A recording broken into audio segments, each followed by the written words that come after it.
On the night of March 23rd, 2024, my son stood up in the middle of a dinner with 45 guests, pointed a trembling, furious finger at me, and shouted, "My father-in-law is worth more than 1,000 pieces of trash like you. He's a real man. You're just human waste." The silence that followed was so thick, I could hear my own heart shattering into pieces. My name is Andrew Miller. I'm 68 years old, and for my entire life, I believed that a father's love for his son was unbreakable, indestructible, eternal. Tonight, I discovered I was wrong, not because my love had changed, but because the respect I expected in return never really existed. Or perhaps it once existed, but it evaporated like water under the relentless sun of manipulation and greed. The restaurant was called the Mediterranean Grill, an elegant place in downtown Chicago, where tables are separated by leaded glass partitions and warm lights create an intimate atmosphere. Ryan, my 42-year-old son, had insisted on celebrating his birthday there. He said he wanted something special, something memorable, and boy, was it memorable. I will never forget a single second of that night until the day I die. I arrived promptly at 9 p.m., dressed in the navy blue suit my late wife Rose had given me years ago. Rose Thompson Miller passed away 6 years ago from a fast-moving cancer that took her from us 3 months after the diagnosis. Since then, Ryan has been my only reason to keep going, or so I thought. When I entered the private room, everyone was already seated. I recognized several of Ryan's friends, colleagues from his job at the construction company I founded 40 years ago with my own 2 hands. Also present were some relatives of Patricia Vance, my daughter-in-law, to whom Ryan has been married for 5 years. And of course, at the head of the table, occupying the place of honor that should have been mine as his father, was Elliot Vance, Patricia's father. Elliot is 70, 2 years older than me, but he acts as if he's 30, always impeccably dressed with that air of superiority that only men born with money, who never had to get their hands dirty with honest work, seem to have. Or so he appeared. Later, I would discover the truth behind that shiny facade. I sat in a corner, far from the head of the table, next to a couple of people I barely knew. No one greeted me with particular enthusiasm. Patricia gave me that polite but cold smile she always does, as if I were an obligatory guest and not the father of the birthday boy. Ryan briefly raised his glass in my direction, a mechanical gesture, devoid of affection. During dinner, I observed, I've learned that when a man reaches my age, observing becomes an art. The young talk too much, act too quickly, but we old men know that the truth hides in the small gestures, in the glances people exchange when they think no one is paying attention. I saw how Patricia would whisper something in Ryan's ear every time Elliot told an anecdote. I saw how my son nodded reverently when his father-in-law talked about his successful investments and his important contacts. I saw how Ryan's eyes shone with admiration when he looked at Elliot, an admiration that he had never, not once, in the last 3 years, directed toward me. The critical moment came after the second course. Elliot stood up to make a toast. He spoke for 10 minutes about the importance of being a real man, of having ambition, of surrounding yourself with people who add value, not subtract it. Every sentence was a poisoned dagger aimed at me, though he never mentioned my name. He didn't have to. Everyone at that table knew who he was referring to. When he finished, the applause was enthusiastic. Patricia kissed her father on the cheek, and then Ryan stood up. My heart sped up with a stupid hope. I thought he was going to defend me, to remind everyone who had paid for his education, who had given him his first job, who had been there when no one else was. But no, Ryan took his glass, looked me straight in the eye, and said those words that would be seared into my memory forever. My father-in-law is right about everything. He is an example of what it means to be a successful man. I aspire to be like him one day. He paused, and then added, pointing at me with contempt, not like others who are content with being mediocre their whole lives. The silence was absolute. Pairs of eyes turned to me, some with pity, others with morbid curiosity, waiting to see how the humiliated old man would react. I saw Elliot's satisfied smile. I saw how Patricia squeezed Ryan's hand in a sign of approval.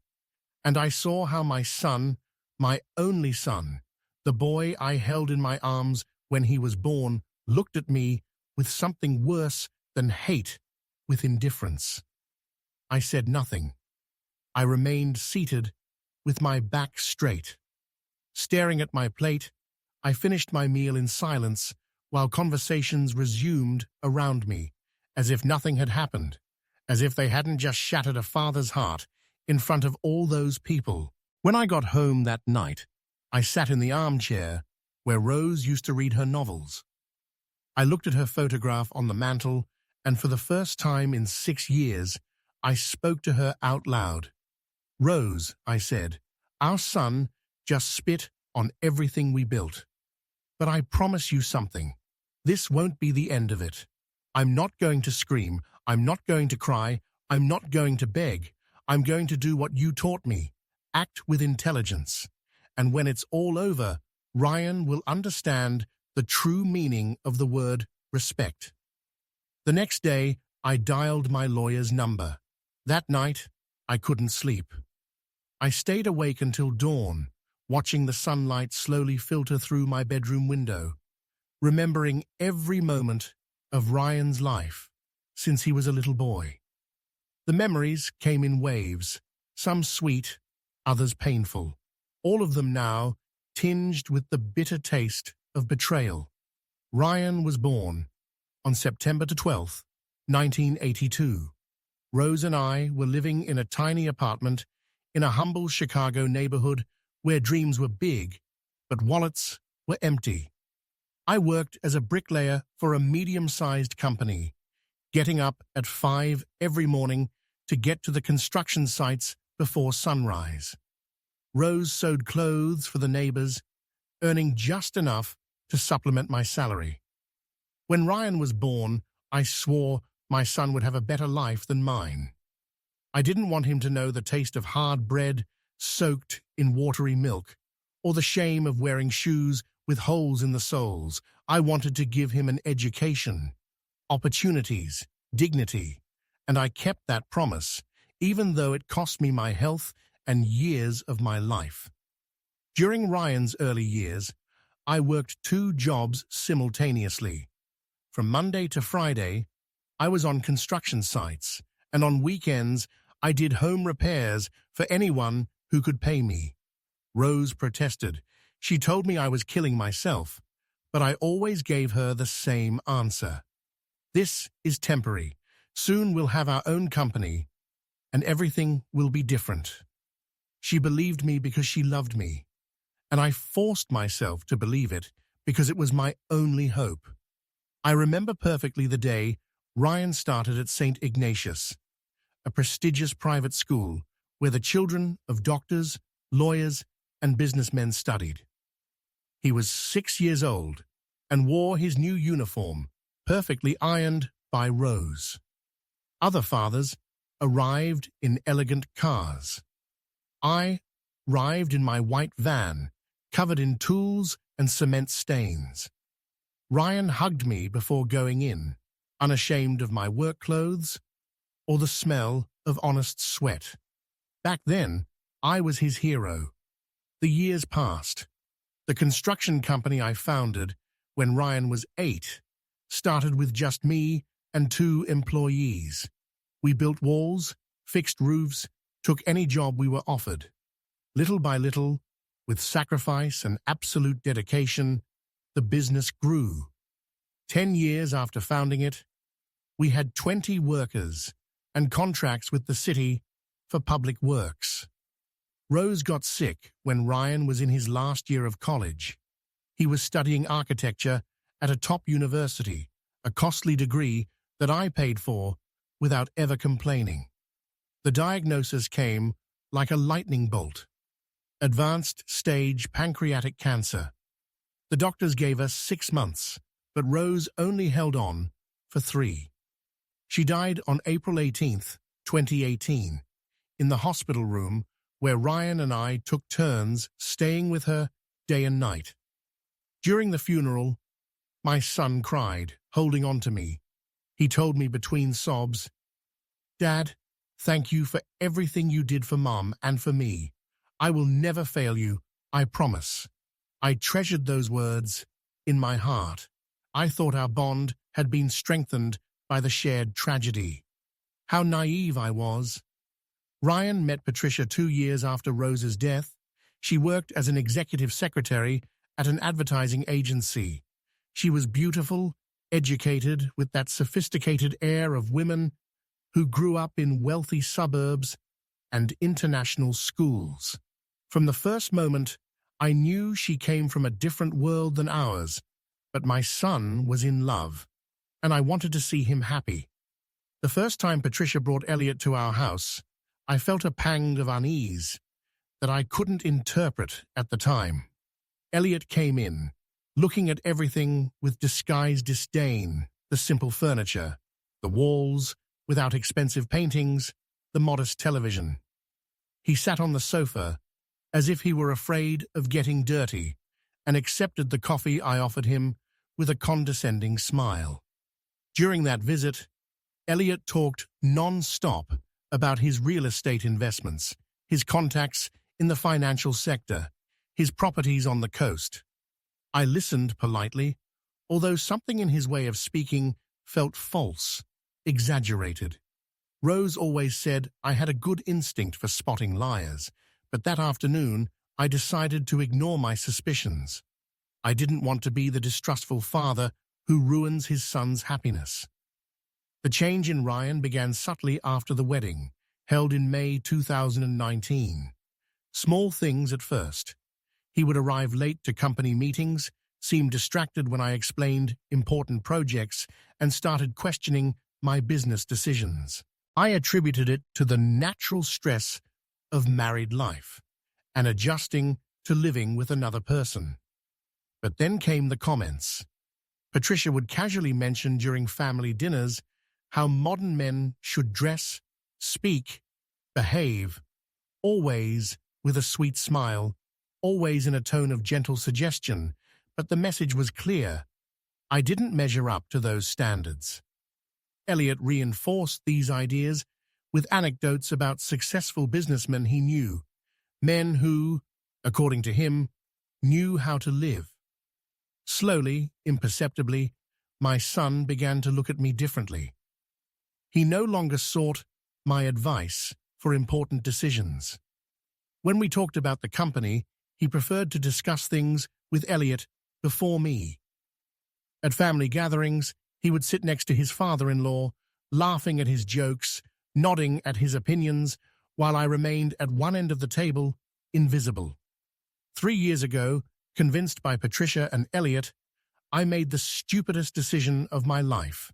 I transferred a large part of the properties and control of the company into Ryan's name. They argued it was smart estate planning, that it would avoid future tax problems, that it would show my trust in my son. I signed the documents, believing I was securing the family's future. In reality, I was handing over the weapons they would use against me.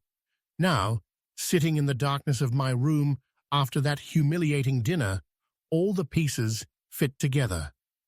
The disparaging comments, the sick admiration for Elliot, the gradual distancing. It hadn't been a coincidence or a natural evolution.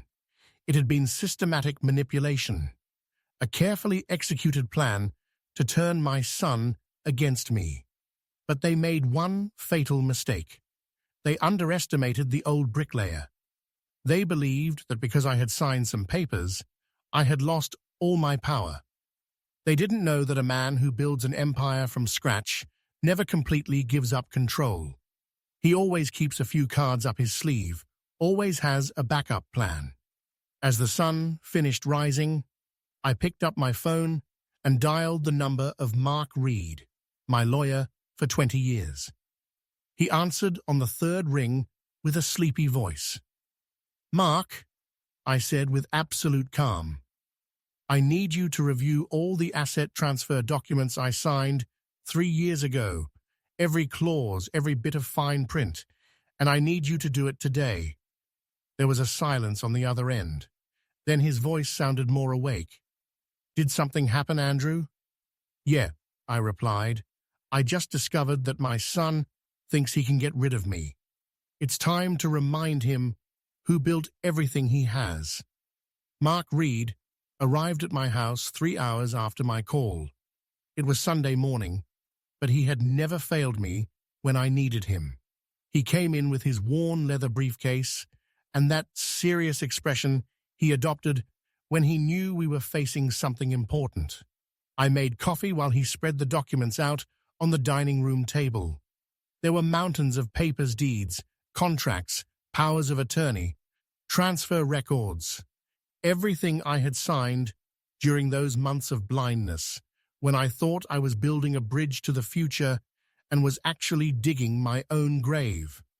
"Tell me exactly what happened," Mark said, looking at me over his reading glasses. I told him every detail of the dinner. I omitted nothing. The knowing glances, Elliot's poisoned words, the public humiliation Ryan inflicted on me in front of 45 witnesses. Mark listened in silence, occasionally taking notes in his black notebook. When I finished, he sighed deeply. "Andrew, I'm going to be brutally honest with you. When you signed these transfers 3 years ago, I warned you to keep certain safeguards in place. Remember?" I nodded slowly. I vaguely remembered that conversation in his office when Mark insisted on including specific clauses that I had considered unnecessary. "Ryan is my son," I had told him then. "He would never betray me." How stupid that sounded now. Mark began to review the documents methodically. He spent 2 hours reading every paragraph, every appendix, every marginal note. I remained seated across from him, drinking coffee that had already gone cold, waiting for the verdict. As he progressed, his expression gradually changed from concern to something that looked like contained relief. Finally, he looked up, and a small smile appeared on his lips. "Andrew, there's good news, very good news." My heart sped up. "What did you find?" "Do you remember I insisted on including a conditional reversion clause in the transfers? We put it in small print in Appendix 7, page 243. I bet your son never read the entire document." I shook my head. I didn't remember the specific details. I had signed so many papers that day, blindly trusting Mark to protect me from my own naivety. "The clause states that you retain majority control of 65% of all assets until 3 conditions are met simultaneously, that you expressly waive that right in writing, that a court certifies your mental incapacity, or that 10 years pass from the signing." Only 3 years have passed, Andrew. Legally, you are still the real owner of everything. I felt as if a gigantic weight had been lifted from my shoulders. "Are you absolutely sure?" "Absolutely. Ryan has the deeds in his name, yes, but they are conditional deeds. In legal terms, he is a provisional beneficiary. You are the effective owner. If we took this to court right now, any judge would rule in your favor immediately." I remained silent, processing the information. For 3 years, I had lived with the secret anguish of having given away everything I built. Now I discovered that Mark, the old legal fox, had woven an invisible safety net that not even I knew about in detail. "There's more," Mark continued, leafing through other documents. "The bank transfers you authorized for Ryan to manage the company's accounts also have limitations. He can make ordinary transactions, but any withdrawal over $50,000 requires your written authorization. Look at this." He showed me bank statements he had requested that morning through his contacts at the bank. My blood ran cold when I saw the figures. For the last 18 months, Ryan had made consecutive withdrawals of $49,900 each, just below the limit that required my signature. 20 transfers in total. That adds up to almost $1 million, I calculated mentally. $998,000 exactly, Mark confirmed. All the withdrawals were made on the last business day of each month. Too systematic to be a coincidence. Someone taught your son how to drain the accounts without setting off automatic alarms. "Elliot," I whispered. The method had his stamp on it, calculating, cold, designed to steal without leaving obvious evidence of fraud. Mark nodded.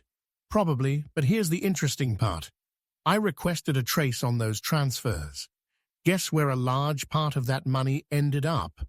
Where? In accounts linked to shell companies registered in the name of Elliot Vance.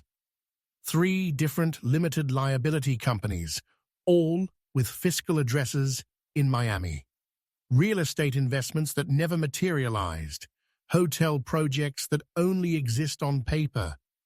Your son was financing his father-in-law's shady businesses with your company's money." Rage began to boil inside me, but I kept it under control. Blind anger doesn't solve problems. It only creates more. I needed to think clearly, to act with surgical precision. "How much money is left in the company's operating accounts?" I asked. Mark checked other papers. "Approximately $320,000, enough to maintain operations for 6 months if we control expenses. But Andrew, there's something else you need to know." His tone became even more grave. I mentally prepared for another blow. Ryan signed documents authorizing Elliot as an external financial advisor to the company 6 months ago. He gave him access to confidential information, client contracts, profit margins, accounts receivable. Basically, Elliot knows every detail of your business's inner workings. That explained a lot. It explained how Elliot could speak with such authority about business strategies during family dinners. It explained why certain important clients had recently cancelled contracts for no apparent reason. Elliot wasn't just draining money, he was positioning himself to completely destroy the company or take it over.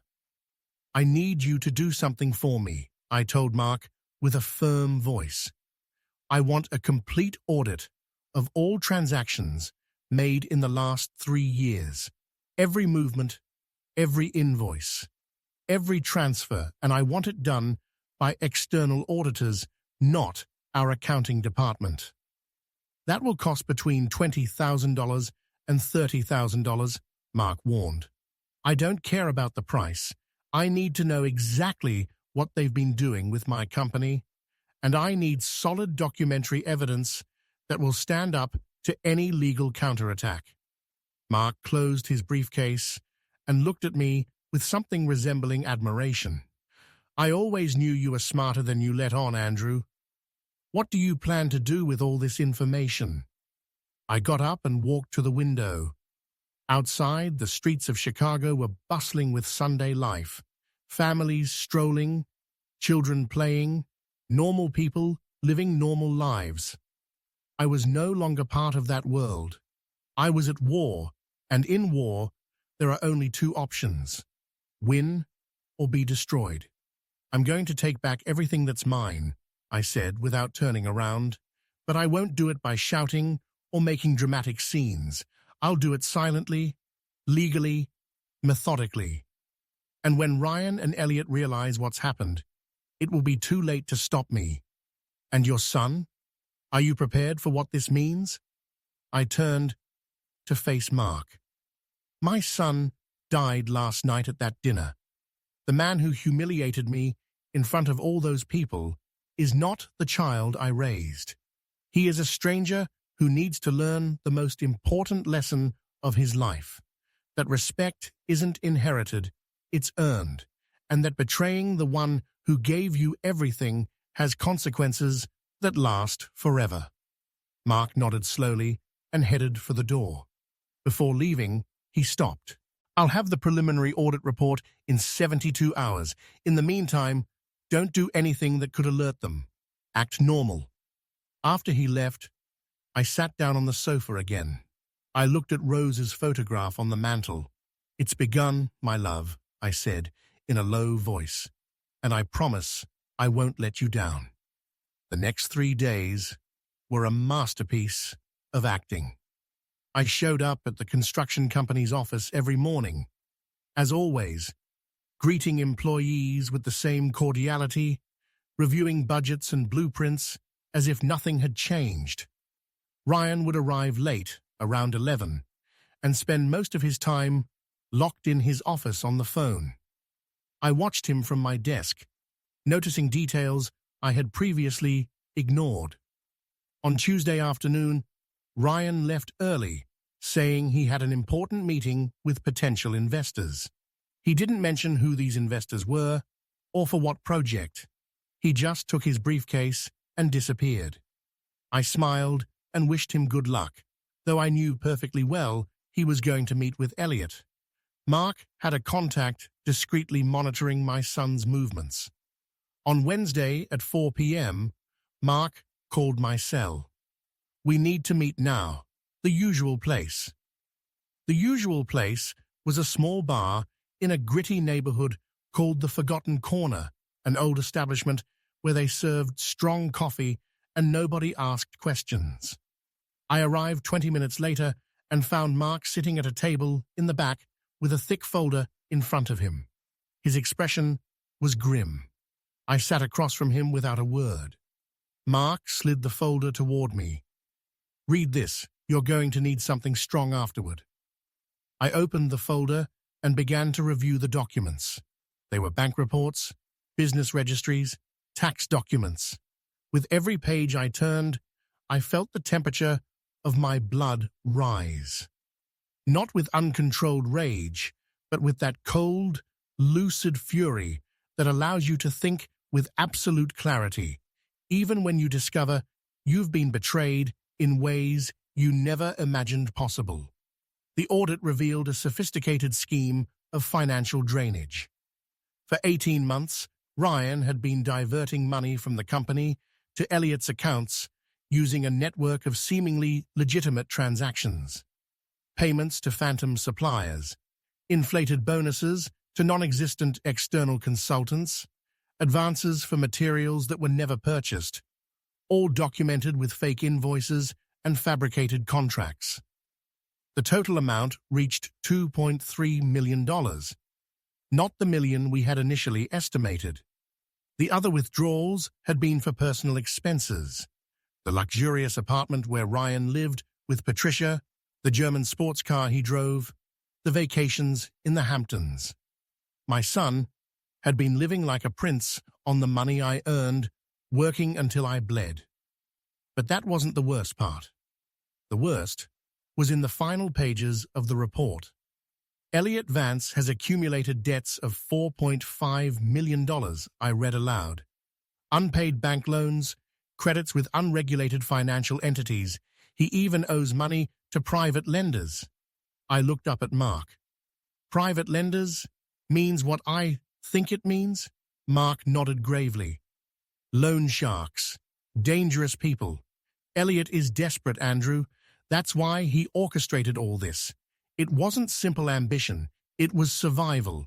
He needed your company's money to cover his financial holes before they broke his legs.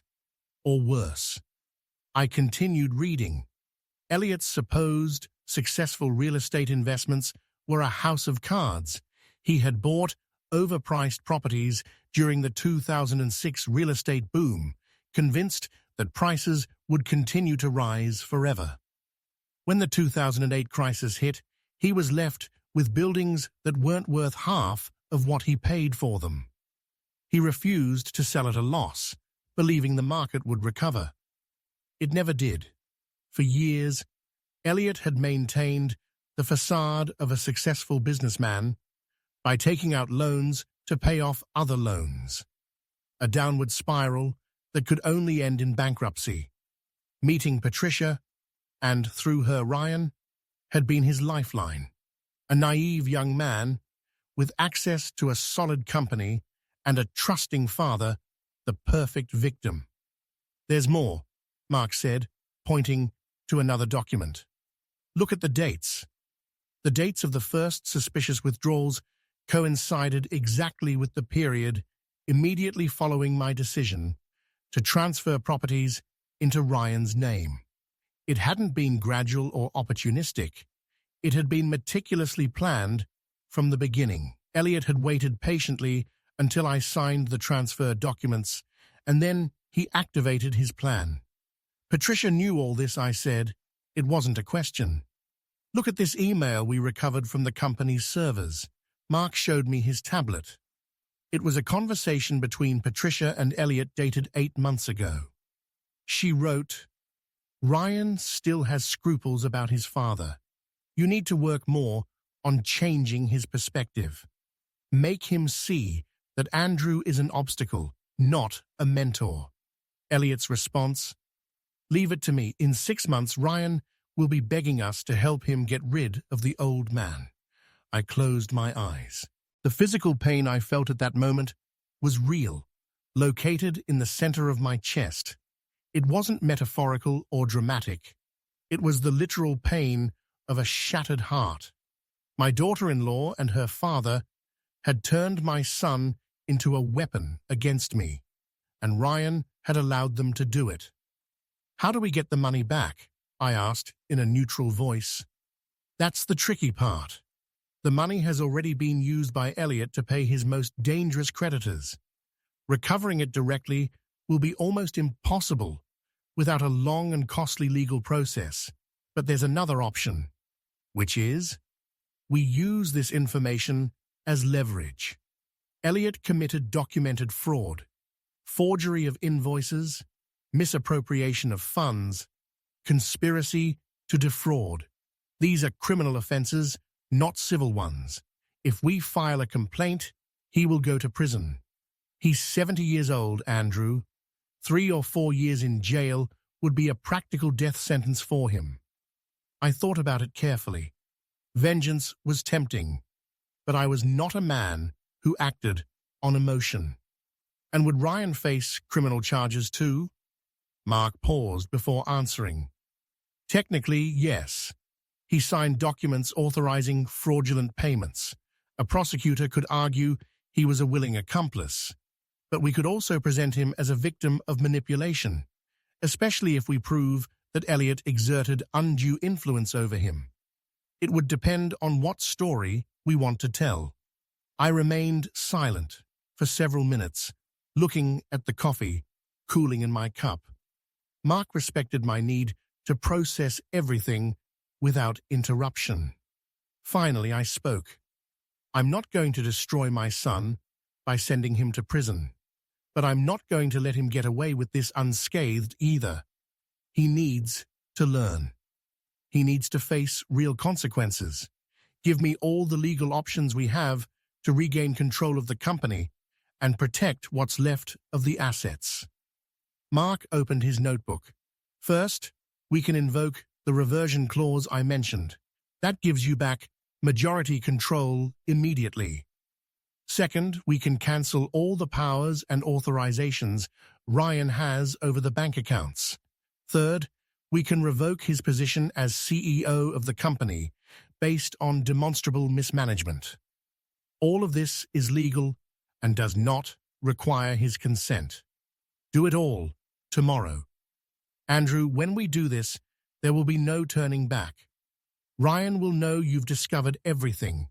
The relationship will be permanently destroyed. I looked him straight in the eye. The relationship is already destroyed, Mark. It died last Saturday when my son pointed at me with disgust in front of 45 people. What I'm doing now is not revenge. It's justice, and it's the last lesson I can teach him. That actions have consequences, even when the person who betrays you is the person you loved most in the world. On Thursday morning, while having breakfast alone in my kitchen, I received a call from an unknown number. I hesitated before answering, but something prompted me to. Mr. Miller? The voice was male, professional, with a slight Midwestern accent. My name is Oscar Black. I'm a private investigator. Mark hired me to gather additional information on Elliot Vance. I need to see you urgently. I have material that changes the whole picture. We met an hour later in a discreet cafe near Lincoln Park. Oscar was a man in his 50s, dressed in casual clothes that made him practically invisible in any crowd. He brought with him a tablet and an expression that mixed professionalism with something like moral outrage. Mr. Miller, I've been in this business for 15 years, he began, without preamble. I've investigated corporate fraud, marital infidelity, all kinds of human deceit. But what I discovered about Elliot Vance and his daughter surpasses anything I've ever seen, not just because of the scale of the fraud, but because of the calculated coldness with which they executed their plan. He showed me the tablet. On the screen were photographs of documents, screenshots of conversations, and phone records. For the last 72 hours, I legally intercepted Elliot's communications with a court order that Mark obtained. What we found is explosive. The first set of documents showed phone calls between Elliot and Patricia dating back 4 years, long before Rose died. They didn't meet by chance, Oscar explained. Patricia specifically went to work at that advertising agency because she knew Ryan was a frequent client. Elliot investigated your financial situation, identified your son as the weak point, and Patricia executed the initial approach. It was a planned hunt from the very beginning. I felt physically nauseous. Are you saying my son's marriage was a sham from day one? Oscar grimaced. Not necessarily. I think Patricia did develop genuine feelings for Ryan over time. But the initial impulse, the meeting, that was orchestrated by Elliot. Look at this recorded phone conversation from 3.5 years ago. He pressed play on an audio file. Elliot's voice was clear. You've already conquered the construction magnate's son. We need to move him fast before the old man changes his mind about the asset transfers. Patricia's response. Ryan is in love. He's proposing marriage in 2 months. Once I'm married, I'll have full access to the family's financial information. Dad, this is going to work. I stopped the audio. I couldn't listen anymore without losing my composure. What else do you have? Oscar switched to another screen. Elliot's $4.5 million in debts are just the tip of the iceberg. We dug deeper. It turns out Elliot has ties to very dangerous people. One of his main creditors is an individual named Vincent Ramos, known in certain circles as the Shark. He's an unscrupulous lender who charges 30% monthly interest. Elliot owes him $1.8 million. How much time does he have before this Vincent takes action? According to my sources, Elliot has been delaying payments for 6 months, promising that a large capital injection is coming soon. That capital is you, Mr. Miller, or more specifically, your company. The plan was to gradually drain the resources until the construction company went bankrupt, forcing you to sell out of necessity, and they would take over the assets at a bargain price using shell companies controlled by Elliot. The scale of the deception was astounding. They weren't just trying to steal money, they were trying to destroy me completely and take over my life's work. And they were using my own son as their instrument. Oscar continued showing evidence. There were emails where Patricia instructed Ryan on what to say in business meetings to sabotage important contracts. There were text messages where Elliot celebrated every time the company lost a client. There were even photographs of Elliot meeting with competitors, presumably offering them confidential information about our bids. But here comes the most disturbing part, Oscar said, lowering his voice, even though we were alone in that corner of the cafe. 2 weeks ago, I intercepted a phone conversation between Elliot and Patricia where they discussed speeding up the process. Patricia suggested they should convince Ryan that you were developing senile dementia to justify a declaration of legal incapacity. My hand gripped the coffee cup so hard I thought it would break. They were going to try to have me declared mentally incompetent. It was their plan B. If they couldn't drain you financially fast enough, they would seek to invalidate the reversion clause by proving you are mentally incompetent. They had already contacted an unscrupulous psychiatrist willing to sign a false diagnosis of Alzheimer's in exchange for $15,000. Leaned back in my chair, overwhelmed. For years, I thought I knew my family. I thought I understood how the world worked, who was trustworthy and who wasn't. Now I discovered I had been living in an illusion, carefully constructed by people who smiled to my face while planning my destruction. Does Ryan know about the plan to have me declared incapacitated? I asked, fearing the answer, but needing to know. Oscar seemed uncomfortable for the first time. There's no direct evidence that Elliot or Patricia told him about that specific part of the plan. I still think they were waiting for the right moment. But Mr. Miller, your son did know about the money diversions.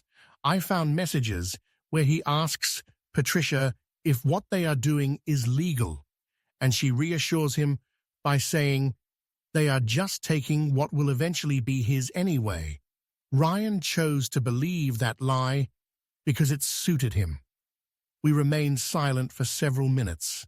Oscar respected my need to process that avalanche of betrayals. Finally, I spoke. Is all of this admissible as legal evidence? Absolutely. The phone taps were court-authorized. The documents were legally obtained through search warrants.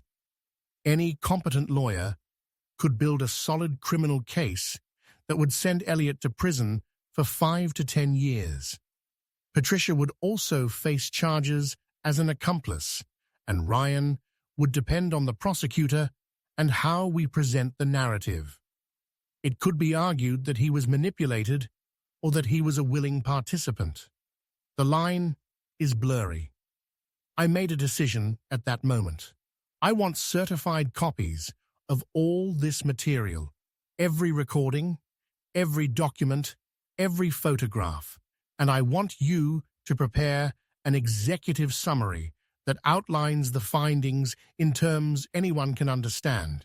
I need it by Monday. Are you going to press criminal charges? I don't know yet, but I need to have all the weapons available before I decide how to use them. Elliot and Patricia made a fatal mistake. They underestimated the old builder who only wanted the best for his family. They thought my love for Ryan would make me weak. They didn't understand that the same love is what gives me the strength to do what is necessary, even when it hurts. Oscar closed his tablet and looked at me with something like respect. Mr. Miller, if I may make a personal comment, I've seen many fathers betrayed by their children. Most of them just give up, accept defeat, and die slowly inside. You're different. You're fighting back. And I sincerely hope you win." We parted with a handshake. As I walked back to my car, I called Mark. "I need you to arrange a meeting. Me, you, and all the documents we have. Tomorrow, Friday. It's time to prepare the counterattack." Friday dawned gray and rainy, as if the Chicago sky wanted to reflect the state of my soul. I arrived at Mark's office at 8 in the morning. He was already there, surrounded by documents perfectly organized in color-coded folders. His secretary brought us coffee and closed the door, leaving us in absolute privacy. "Before we start," Mark said, putting on his glasses, "I want you to understand something fundamental. Once we set in motion what we're about to discuss today, there's no going back. Relationships will be broken permanently. Your son will hate you, probably for the rest of his life. Are you absolutely sure you want to proceed?" I thought of Rose. I thought of the sleepless nights working so Ryan could have a better life. I thought of the humiliation of that dinner, of the 45 witnesses who saw my son spit on my dignity. And I thought of something more important. The man Rose wanted me to be, someone who would never allow his honor to be trampled without consequences. "I'm sure," I replied with a firm voice. "Go ahead." Mark unfolded a strategic map on his desk. First move, invoke the patrimonial reversion clause. This is executed by a notarized notification to Ryan. The moment the notary certifies the delivery of the document, you automatically regain control of 65% of all the assets you transferred. Legally, Ryan goes from being the owner to a mere provisional possessor. How long does it take? If we do it today, the notification is delivered on Monday morning. Immediate effect. Do it. Mark made a check on his list. Second move, cancellation of banking powers. We will draft documents revoking all authorizations Ryan has over the company accounts. The bank will block his access within 24 hours.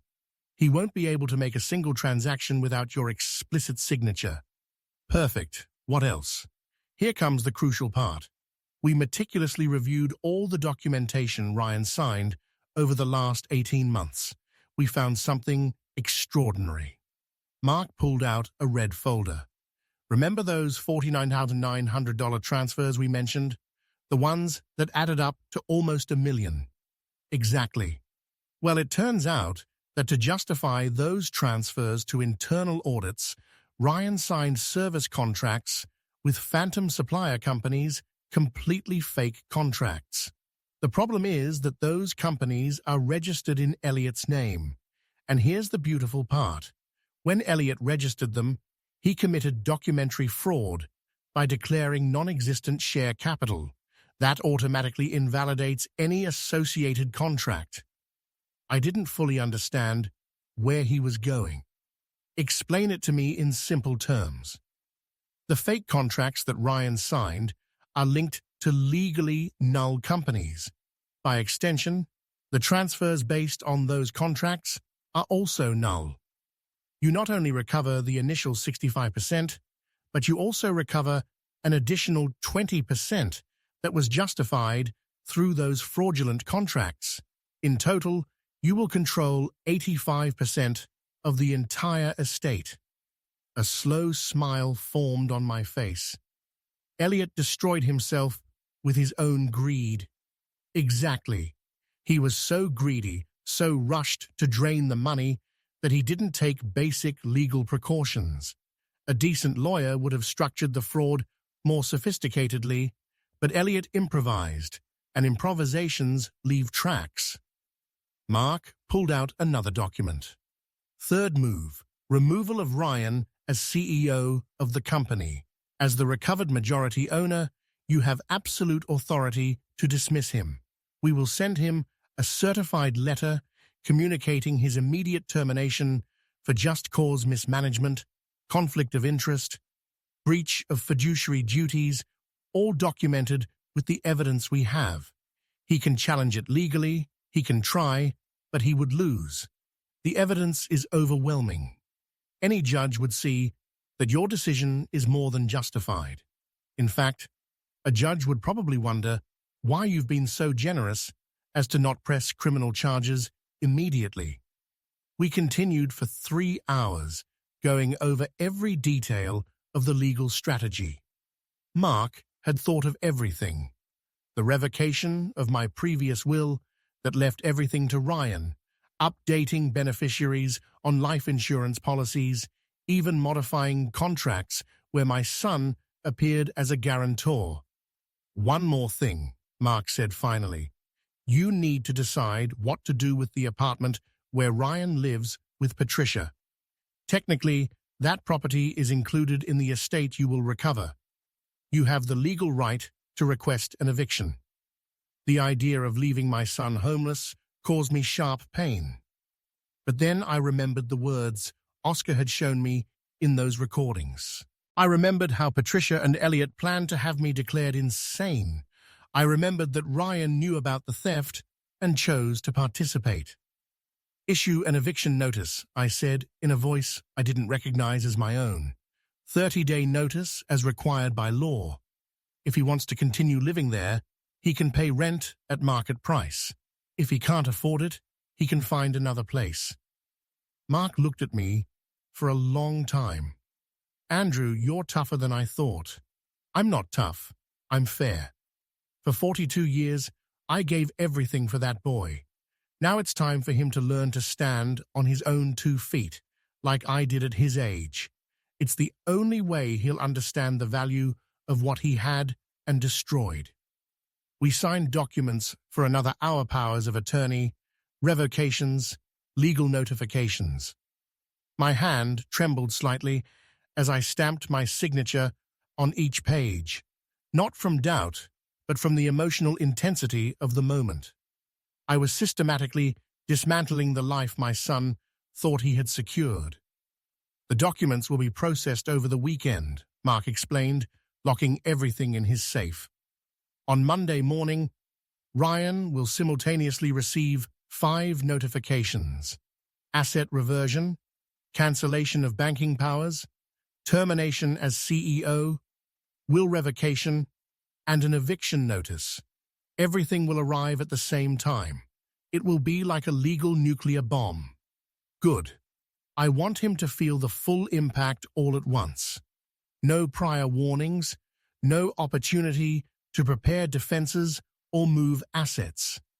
A swift attack." Before I left, Mark stopped me. "There's something we haven't discussed. What will happen to the construction company? Without Ryan as CEO, you'll need someone to manage daily operations. You're 68. Are you going to go back to working full-time?" I had thought about that. I have Albert Reed in mind. He's been our head of projects for 15 years. He's loyal, competent. He knows the business better than Ryan ever did. I'll offer him the position of interim general manager with an option for it to become permanent if he shows results. And the company's future in the long term? That I don't know yet. Maybe I'll sell it eventually. Maybe I'll turn it into some kind of foundation in Rose's memory. But first, I need to stabilize it, stop the financial bleeding, and win back the clients we lost due to Ryan's incompetence. I left Mark's office around noon. The sky was still gray, but it had stopped raining.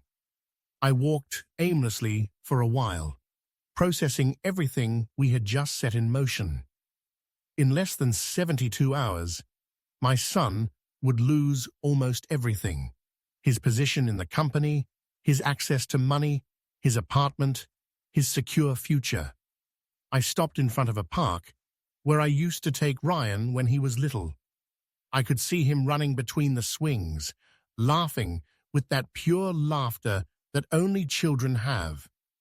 That child no longer existed. He had been replaced by a man who chose greed over honor, the approval of strangers over the love of his father. I took out my phone and dialed Ryan's number. He answered on the third ring with a distracted voice. "Dad, is something wrong?" "I was just calling to say I love you, son," I said, with absolute calm. "I will always love you, no matter what happens. I want you to remember that in the coming days."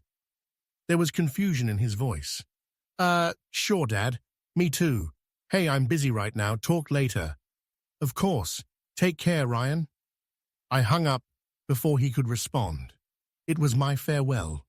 Not to the son I loved, but to the man he had become. On Monday, his real education would begin. Monday arrived with a crystal clarity that brutally contrasted with the storm about to be unleashed. I got up early, dressed in my best suit, the same one I had worn at the company's inauguration 40 years ago. If I was going to take back what was mine, I would do it with the dignity that had always characterized me. At 9:15 a.m., I received a text confirmation. Notifications delivered. 5 certified envelopes received by Ryan Miller at 9:08 a.m. Signed acknowledgement of receipt. All in order. It was from Mark. I imagined the scene. Ryan arriving at his office, coffee in hand, finding the notary waiting for him with that pile of legal envelopes, the initial confusion turning into panic as he opened each one and understood the magnitude of what was happening. I allowed myself a brief smile before wiping it from my face. There was no joy in this, only necessity. My phone started ringing at 9:25. It was Ryan. I didn't answer. He called again immediately. I ignored the call again. In total, he tried to contact me 17 times in 30 minutes. He left 3 voicemails that I didn't listen to. Finally, he sent a text message. "Dad, what is happening? Call me urgently, please." I waited until 11 a.m. before responding with a simple message. "Meet me in the company's boardroom at 4 p.m. Come alone. No Patricia, no Elliot, no lawyers yet. Just you and me." The reply was instantaneous. "I'll be there." The hours until 4 dragged on with exasperating slowness. I had lunch alone at the restaurant near the office, not really tasting the food. I mentally reviewed every argument I would use, every possible objection Ryan would raise, every emotion he would try to manipulate. I needed to be prepared for everything. At 3:30, I arrived at the company. The employees greeted me normally, oblivious to the earthquake shaking the organization's foundations. I locked myself in the boardroom, a spacious room with large windows overlooking the city. I placed 3 thick folders on the mahogany table. One contained the evidence of the financial diversions, another the recordings and emails collected by Oscar, the third the legal documents I had just executed. Ryan arrived 10 minutes before 4. He walked in without knocking, his face contorted with anguish. He was carrying the 5 legal envelopes crumpled in one hand, as if he had been squeezing them for hours. He had deep, dark circles under his eyes, and his shirt was wrinkled. It was the first time in years I had seen him truly vulnerable. "Dad, this has to be a mistake," he began, without even sitting down. "You can't just take everything from me like this. There are laws, there are procedures. I spoke with a lawyer this morning, and he says—" "Sit down," I ordered in a calm but firm voice. It was not a suggestion. Ryan hesitated, then mechanically obeyed. He sank into the chair across from me, still clutching those documents as if they were his only connection to the reality he knew. I opened the first folder and took out the bank statements. I slid them across the table to him. 20 transfers of $49,900 each. $2.3 million in total, channeled to shell companies controlled by Elliot Vance. Did you think I wouldn't notice? The color drained from Ryan's face. Those were legitimate investments.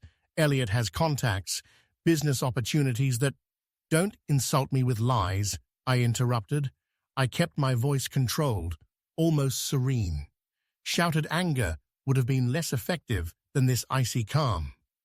I have phone recordings of Elliot and Patricia discussing how to use my company as their personal ATM. I have emails where they plan my financial destruction. I have forensic documentation proving that every one of those supplier companies is an empty shell created solely to justify theft. I took out transcripts of conversations from the second folder.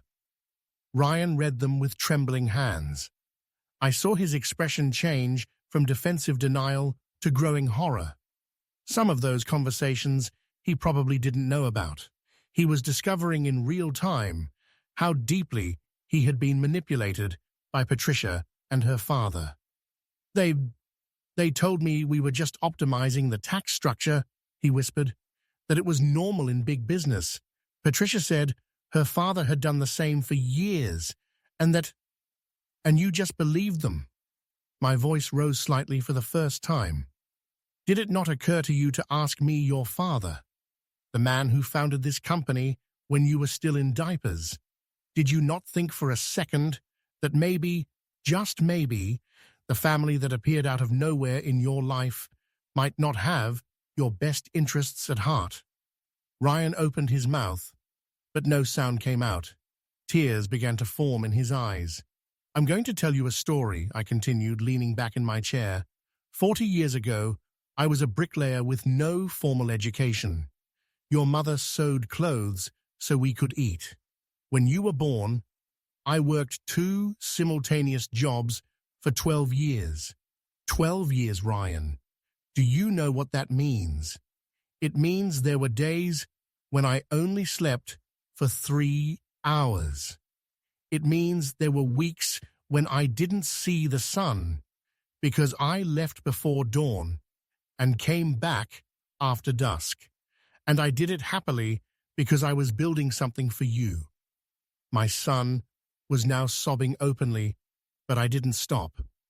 When your mother was dying of cancer, do you know what she told me on her last conscious night?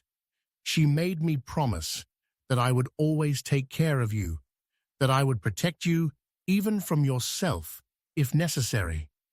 That promise is the only thing keeping me sane right now, because every fiber of my being wants to just give up and let you face the full consequences of your decisions.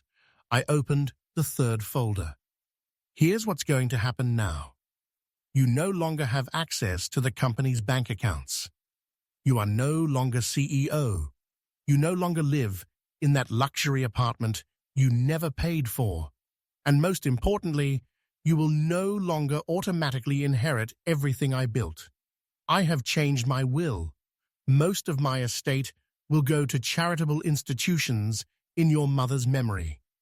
You can't do this to me, Ryan wailed. I'm your son. I'm your only family. I stood up slowly, walked to the window, and looked at the city stretching out under the clear sky. A week ago, in an elegant restaurant, you pointed your finger at me and called me trash in front of 45 people. You said Elliot Vance was worth more than 1,000 men like me. Do you remember that? Silence behind me. Those words hurt me more than anything you've done with the money, because money is replaceable. Respect, dignity, filial love, those are not. You destroyed them irreparably in that moment.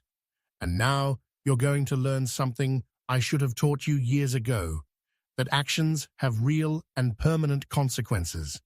I turned back to him. Ryan had his head in his hands, crying like I hadn't seen him cry since he was a child. You have 30 days to vacate the apartment. You have until the end of this week to collect your personal belongings from this office, and you have the rest of your life to reflect on how you traded a father's unconditional love for the approval of a con man who only used you to pay his gambling debts. "Dad, please," he begged, looking up. "Give me a chance to fix this. I can pay back the money. I can stay away from Elliot. I can—" "There's no fixing this. What's broken can't be repaired with mere words or promises. You need to rebuild yourself as a person from scratch. And you can only do that on your own, without my money protecting you, without my name opening doors for you." I walked to the door, but stopped before leaving. "One last thing. I love you, Ryan. I will always love you because you are my son. And that will never change. But I no longer like you as a person. And until you become someone I can respect again, there can be no relationship between us." I left the room, leaving him shattered there. I didn't look back. The following hours passed as slowly as lead. I locked myself in my office, avoiding the bustle of the hallway, while Ryan had collapsed alone in the boardroom. Soon, the first emails arrived. Patricia sent an urgent message demanding explanations and threatening legal consequences. Elliot wrote from an unknown number with a haughty tone, hinting that his reputation would not allow for public humiliation without a response. I ignored both. During that day, the tension was palpable. Albert Reed, my head of projects, discreetly approached me to inform me that several employees noticed the strange atmosphere. Rumors were circulating about Ryan's dismissal and a possible change in management. I asked him for calm and trust. I knew that stability was essential to save what was left of my legacy. It took Ryan a while to leave. When he finally left the company, no one saw him off. Patricia, her face pale and her expression sour, was waiting for him at the entrance. I saw through the tinted glass how they argued intensely. He gestured in anguish. She looked at him like someone contemplating the ruin of a carefully planned project. As night fell, my doorbell rang. It was Patricia, alone. She entered without permission, with a determined stride and a look of hatred. "This can't be left like this," she stated without hesitation. "Ryan is innocent. He has been manipulated by that lawyer of yours, by Albert, by all the envious people who want to see you alone. If you go through with this, we will destroy your name in court." Her threats failed to intimidate me. I responded serenely, "There is no court that can change the truth, Patricia. The only thing that has been destroyed here is trust, and I will not be spoken to in my own home as if I were an intruder." She left without getting what she wanted. Elliot's reaction was not long in coming. The next day, his lawyer contacted Mark, trying to negotiate. They wanted to reverse the dismissal, return part of the capital, and suggest a confidential settlement to limit reputational damage. Mark was blunt. "There is no possible agreement. The crimes committed are fully documented. I recommend that you prepare a defense because my client will proceed according to the law." That Thursday, Albert Reed officially accepted the position of interim general manager. He thanked me with simple words.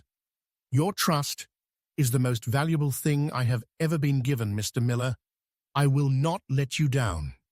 I looked at him and felt a mixture of nostalgia and relief. I knew the company could survive under his hands. Ryan, on the other hand, began to fall deeper into the abyss he had dug for himself. He received the court eviction notice, 30 days to leave the apartment. Patricia began to distance herself, arriving late, avoiding discussions. Friends and family, with whom he used to share dinners and trips, stopped answering his messages. Even close employees were courteous but cold, as is often done with the defeated.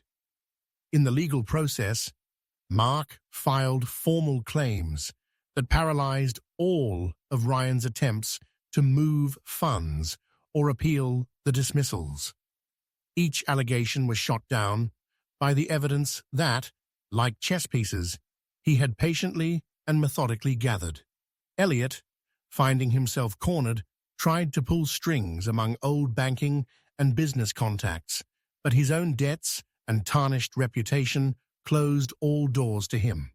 On Friday afternoon, I received a call from the orphanage where Rose had been a volunteer. The director, a Mrs. Pilar, wanted to thank me for the generous contribution they received when they opened the company's new account. 50% of the profits would from that month on go to support scholarships, renovations, and medical care for dozens of needy children. Those words gave me back something I thought I had lost, the feeling of having done the right thing, that a lifetime of effort could help those who truly needed it. That weekend, I reflected in front of Rose's portrait. Justice is not dictated by a court, but by actions. What has returned to our hands, I will give back to those who have had nothing. Perhaps it will take Ryan years to understand, but one day he will. There, in silence, I felt for the first time in a long time a serene tranquility, the certainty of having put every piece in its place. The lives of Ryan, Patricia, and Elliot had changed forever, but so had mine. I had closed a chapter, drawn a definitive line, and made space for a legacy much greater than any inheritance, that of integrity. On the Monday of the third week after the confrontation, Mark summoned me to his office with unusual urgency. When I arrived, I found on his desk a court summons with the official seal of the Court of First Instance Number 18 of Chicago. My heart sped up slightly, but I maintained my composure. Elliot Vance has filed a formal lawsuit against you, Mark explained bluntly. He alleges defamation, misappropriation of assets that supposedly belong to Ryan, and abuse of parental authority. Basically, he's trying to reverse everything we did through a public legal process. Does he have any chance of winning? Mark smiled with a gesture I recognized as absolute confidence. None. In fact, he made the biggest mistake possible. By filing this lawsuit, he opened the door for us to file a countersuit, including all the crimes we have documented: fraud, forgery of documents, conspiracy to commit misappropriation. His lawyer is either clearly incompetent or Elliot didn't tell him the whole truth about what he really did. So what do? We counterattack with everything. I am going to ask the judge to admit the phone recordings, bank statements, and employee statements confirming irregularities as evidence. And I am going to request a criminal investigation not only of Elliot, but also of Patricia as a necessary accomplice. This will cease to be a civil matter and become a criminal case. Over the next few days, Mark prepared a devastating 140-page countersuit that meticulously documented every step of the fraudulent scheme. It included sworn testimony from forensic accountants, legally intercepted phone records, and even photographs of Elliot meeting with the loan sharks he owed money to. It was an irrefutable legal arsenal. The preliminary hearing was set for the following Thursday. I arrived at the courthouse early, dressed soberly, accompanied only by Mark.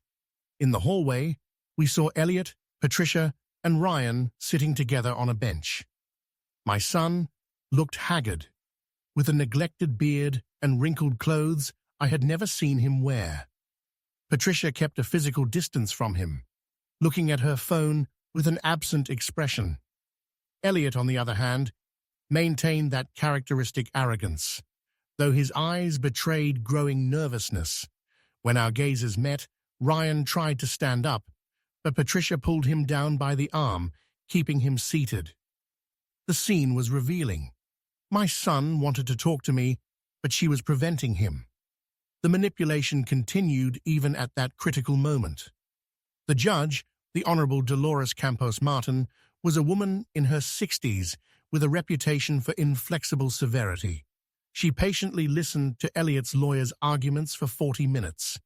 Grandiose accusations about a tyrannical father abusing his power to take revenge on a successful son. Insinuations about my alleged mental incapacity due to advanced age. Attempts to portray me as vengeful and cruel. When it was Mark's turn, he simply placed the red folder on the magistrate's desk. Your Honor, the defense presents documentation that categorically refutes every allegation from the plaintiff. Furthermore, it demonstrates the commission of serious crimes that warrant immediate criminal investigation. The judge spent 30 minutes silently reviewing the documents. I saw her expression gradually change from professional neutrality to frank indignation. Finally, she looked up and stared directly at Elliot with eyes that seemed to pierce through him. Mr. Vance, this evidence suggests that you not only committed systematic fraud against Mr. Miller, but also used your own daughter and son-in-law as instruments to execute a criminal scheme. Do you have anything to say before I order this file to be sent to the district attorney's office? Elliot's lawyer turned, visibly pale. He stood up, stammering something about needing time to review alleged procedural irregularities. The judge cut him off with a curt gesture. There are no irregularities. The phone taps were court-authorized. The bank documents were obtained by legal order. The entire investigative process strictly complied with established protocols. Rather, counsel, you should consider whether you wish to continue representing someone whose guilt is so clearly documented. She turned to me. Mr. Miller, I am deeply sorry that you have been a victim of this abuse of family trust. I completely dismiss the lawsuit filed against you for being without merit. Furthermore, I order that this file be immediately referred to the district attorney's office for a criminal investigation against Elliot Vance and Patricia Vance for the crimes of aggravated fraud, document forgery, and conspiracy to commit a crime. The gavel strike echoed in the courtroom like thunder. Patricia stood up, shouting that it was unfair, that she had done nothing, that it was all her father's fault. Elliot remained motionless, with the expression of a man who has just seen his world collapse. Ryan simply wept silently, with his head in his hands. We left the courthouse under a relentless sun. Mark was euphoric. I've never seen a judge act with such forcefulness. Elliot will face between 3 and 6 years in prison. Patricia will probably get a suspended sentence for cooperation, but she will be left with a permanent criminal record. And Ryan, I asked, though I feared the answer. The judge didn't mention him specifically. Technically, he could be prosecuted as an accomplice, but given that the evidence suggests he was manipulated rather than an active conspirator, the prosecutor probably won't press charges against him. Ryan won't go to prison, but he won't come out unscathed either. His reputation has been destroyed. No serious company will hire him knowing his history. That night, I received a text message from Ryan. It was long, desperate, incoherent in parts. He begged for forgiveness. He said Patricia had left him that very afternoon, that Elliot blamed him for not handling the situation with me better, that he was completely alone. It ended with, "You were right about everything, Dad. I am sorrier than words can express. I don't expect you to forgive me. I just want you to know that I finally understand." I didn't reply immediately. I needed time to process my feelings. Part of me wanted to run to him, to hug him, to tell him everything would be okay. But the wiser part, the one Rose had helped me develop over the years, knew that responding now would be counterproductive. Ryan needed to hit rock bottom completely before he could begin his real reconstruction. 2 days later, the official notification arrived. Elliot Vance had been arrested and was being held without bail while the DA's investigation proceeded. His accounts were frozen and his property seized to guarantee payment of outstanding debts. Patricia faced charges, but remained free on bail. The luxurious apartment where Ryan and she had lived was finally vacated. Both had to seek temporary shelter in the homes of distant relatives who received them with evident coldness. My son had lost everything in a matter of weeks: job, home, marriage, financial security, reputation, exactly what he needed to lose to be able to find himself again. It was a brutal lesson, but a necessary one. And I, though it pained me deeply, knew I had done the right thing. Sometimes, true love means allowing those you love to face the consequences of their decisions, however painful they may be. That night, in front of Rose's portrait, I whispered, "I did it, my love. I protected what we built together. Now, all that's left is to wait and see if our son finally learns what we tried to teach him his whole life." 6 months had passed since that devastating hearing. The Chicago autumn painted the streets in golden hues as I walked towards the orphanage, where Rose had dedicated so many hours of her life. Mrs. Pilar had invited me to inaugurate the new dormitory wing, financed precisely with the funds the company now allocated monthly. The transformation of the place was remarkable. Freshly painted walls, large windows letting in natural light, new beds with colorful quilts. 25 orphaned children now had a dignified space thanks to the decision I made after that humiliating dinner. As I cut the inaugural ribbon, I felt that Rose was watching me with approval from somewhere beyond this world. During those months, the lives of everyone involved had changed radically. Elliot Vance was sentenced to 4.5 years in prison for aggravated fraud and document forgery. His health deteriorated rapidly after the first few months of incarceration. 70 years does not forgive the stress of confinement. His properties were auctioned off by the court to pay accumulated debts, including that house in a residential area he boasted so much about. Vincent Ramos, the loan shark known as the Shark, recovered part of his money, but Elliot was left completely ruined. Patricia faced lesser charges by cooperating with the prosecution, providing detailed information about her father's fraudulent operations. She received a suspended sentence of 18 months with community service, but the real punishment was social. No respectable company hired her after learning her history. Her old friendships vanished like smoke. She ended up working in a clothing store in a suburban mall, earning minimum wage. The woman who had dreamed of living surrounded by luxury now counted every dollar to pay the rent for a tiny studio in a working-class neighborhood. It was Ryan who experienced the most dramatic transformation. During the first few weeks after the trial, he lived as an emotional vagrant, bouncing between the sofas of acquaintances who soon closed their doors to him. Finally, he got a job as a construction helper at a small company that didn't know his family history. He worked from 7 in the morning, carrying heavy materials, cleaning debris, doing tasks he never imagined he would do.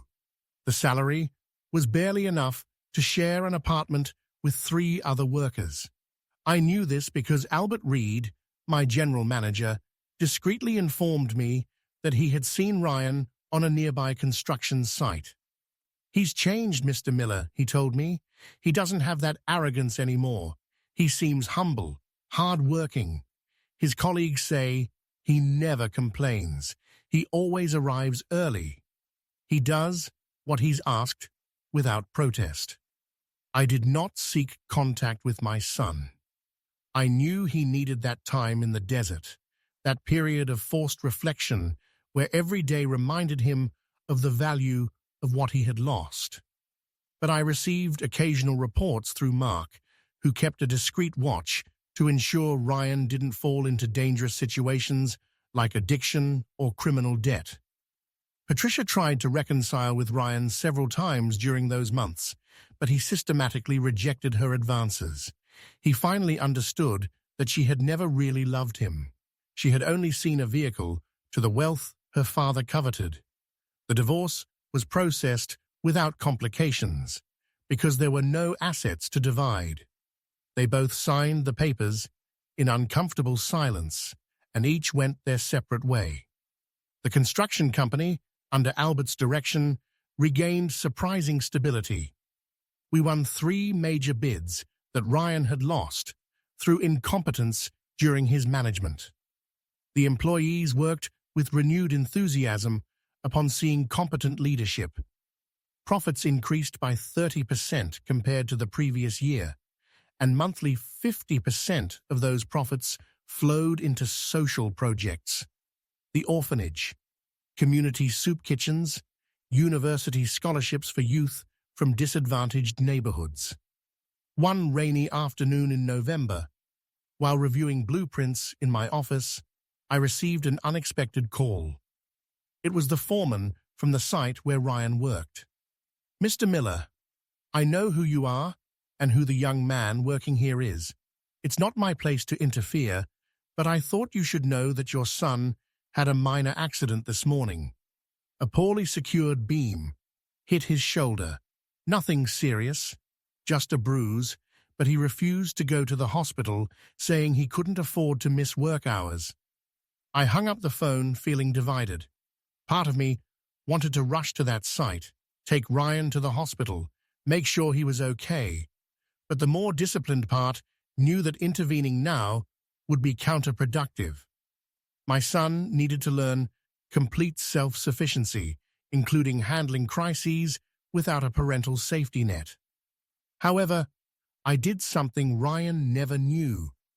I discreetly contacted the foreman and made sure the company had adequate medical insurance for all workers, including retroactive coverage. I also verified that the working conditions strictly complied with safety standards. I was not going to rescue my son, but I would not allow him to work in dangerous conditions either. Mark visited me one Tuesday afternoon with unexpected news. Ryan has submitted a formal application to enroll in a night course for business management. It's a program for working adults. It takes 2 years to complete. Apparently, he wants to rebuild his education from scratch, this time with the perspective of someone who knows the reality of hard work. I felt a mix of pride and sadness. My son was finally choosing the right path, but he was doing it alone, without my guidance, because he had destroyed that possibility with his past actions. That night, in front of Rose's portrait, I spoke aloud, as I often did. "He's learning, my love. Slowly, painfully, but he's learning. I don't know if we'll ever be able to rebuild our relationship, but at least I know he's no longer the superficial man who humiliated me at that dinner. Suffering is transforming him into something better. Maybe that's what he needed all along." I spent Christmas alone, declining invitations from friends and colleagues. I prepared a simple dinner and looked at old photographs. Ryan as a child, opening presents. Ryan graduating from college. Ryan and Rose laughing together. Those images hurt, but they also reminded me that there were better times, and maybe, just maybe, one day they could exist again. The new year arrived with silent promises. The company was thriving, The social projects were touching lives. I had found a deeper purpose than simply accumulating wealth to be inherited. And somewhere in Chicago, my son was carrying bricks under the sun, finally learning the lessons I should have taught him decades ago. That true value is built with honest effort, that respect is earned with actions, not with titles, and that family is a bond strengthened by gratitude, not by selfish expectations. 1 year and 3 months after that dinner that changed everything, I received a letter, not an email or a phone call, but a white envelope delivered by certified mail. The handwriting of the sender was unmistakable. Ryan had written each letter with meticulous care, as if each stroke carried the weight of months of reflection. I sat in the armchair by the window, that same spot where I had so often conversed silently with Rose's memory. I opened the envelope with hands that trembled slightly, not from physical weakness, but from emotional anticipation of what it might contain. "Dad," the letter began, "I know I don't deserve your attention after everything I did. You should probably tear this letter up without reading it, but I need to write it. Even if you never reply, even if these words change nothing between us." I continued reading. Ryan described his life during that transformative year, the brutal awakening when he found himself without money, without a home, without the safety net he had always taken for granted.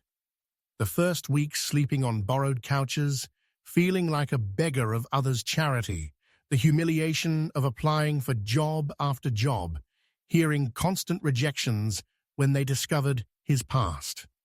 "The first day I carried bricks under the August sun," he wrote, "my hands bled because I had never done real physical labor.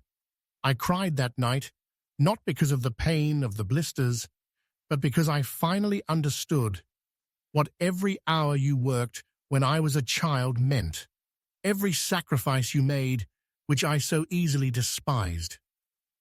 He described moments of devastating clarity, like when he spent his last $15 on cheap food and remembered the elegant dinners he had taken for granted, like when he saw a father playing with his son in the park and understood the treasure he had destroyed, like when he heard co-workers talk with pride about their humble but honorable fathers and realized he had had a father like that and had publicly betrayed him. "Patricia contacted me 6 months ago," the letter continued. "She wanted to reconcile. She said we had been victims of her father, that we could start over. I looked at her and felt nothing, not love, not hate, not even resentment. Just emptiness, because I finally saw clearly that she never truly loved me, and I, blinded by superficiality and vanity, allowed her to use that mirage to destroy the only genuine thing I had, your unconditional love." Ryan described his decision to enroll in night courses, not to regain social status or rebuild a business career, but because he wanted to be worthy of the Miller name again. "I want to learn what you knew instinctively, how to build something with integrity, how to lead by example, how to value people for their character and not their bank account. I'm not asking for your forgiveness," he wrote towards the end. "Forgiveness would be too easy, too cheap. What I did is unforgivable. I'm asking for something much more difficult, that one day, when I have proven with years of right actions that I am no longer that arrogant man who humiliated you, you might consider the possibility of allowing me to earn back your respect. Not your love, because I know you never stopped loving me even when I didn't deserve it, but your respect, which is infinitely more valuable." He ended with words that made my eyes fill with tears for the first time in months. Mom would be ashamed of the man I became, but I think she would be proud of the man I am trying to be now. And if I dedicate the rest of my life to that transformation, maybe one day you can be too. I love you, Dad. I've always loved you, even when I was too stupid to show it. Ryan. I folded the letter carefully and put it in the drawer where I kept photographs of Rose and important family documents. I didn't reply immediately. For weeks I reflected on every word my son had written.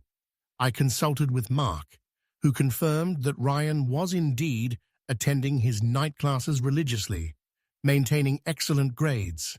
I spoke with Albert, who discreetly verified that my son continued to work honestly without seeking shortcuts. 3 months after receiving that letter, I made a decision.